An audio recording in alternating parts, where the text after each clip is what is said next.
Ángulos. En geometría, un ángulo es la figura formada por dos rayos que tienen un punto en común. Los dos rayos se llaman lados del ángulo y el punto extremo común se llama vértice del ángulo. Los ángulos se clasifican de tres maneras: según su medida, según su posición y según su suma. Dentro de la clasificación según su medida se encuentran los ángulos siguientes. Ángulo agudo es aquel que tiene menos de 90 grados. Ángulo recto es aquel que tiene sus lados perpendiculares entre sí y mide 90 grados. Ángulo obtuso es aquel cuya medida está entre 90 grados y 180 grados, es decir, más de 90 grados pero menos de 180 grados. Ángulo nulo, si los lados del ángulo BAC son tales que el segmento AB coincide con AC, es decir, los lados son el mismo y su medida es 0 grados.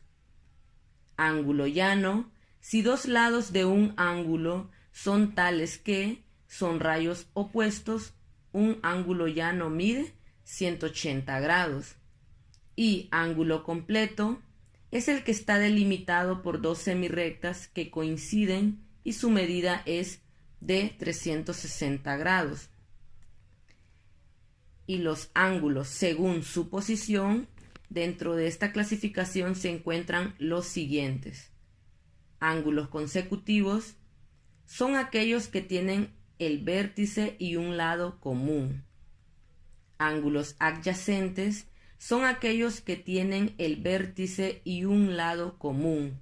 Los otros lados situados, uno es prolongación del otro, forman un ángulo llano.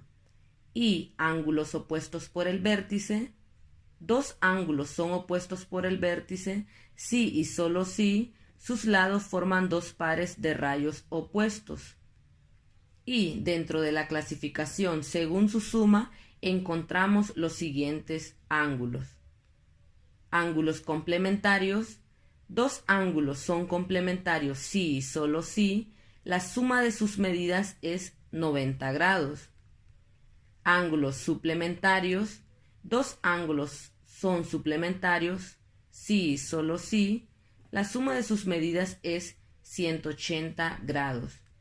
Y dentro de los ángulos congruentes, dos ángulos que tienen la misma medida se dice que son congruentes, y dos ángulos que son opuestos por el vértice se dice que son congruentes siempre.